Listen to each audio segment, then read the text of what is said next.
dunida islaamka waxay ku dhex jiraan bartamaha bisha barakeysan ee Ramadaan. Haddaba waxaan idiin soo gudbinayaa dalalka saacadaha ugu yar iyo kuwa saacadaha ugu badan sooma.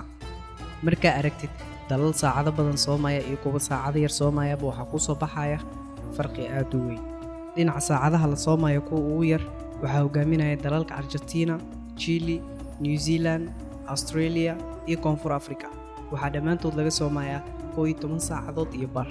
Halka ay kaalinta labaad ee waqti yaraanta soo galayaan dalalka Zimbabwe iyo Brazil oo laga soomaya 12 saacadood. dalalka Sacuudi Carabiya, Qatar, Oman, Kuwait, Falastiin, Bangladesh, India iyo Pakistan waxaa laga soomayaa inta u dhaxaysa 14 saacadood iyo dheeraad. Halka dalalka saacadaha ugu badan laga soomayo ay kala yihiin Norway, Finland, Sweden oo laga soomaya 20 saacadood. Denmark iyo Poland ayaa iyagana laga soomaya 18 saacadood iyo dheeraad. Wadamada reer Yurub iyo Ruushka ayaa laga soomaya inta u dhaxaysa 15 saacadood ilaa 18 saacadood.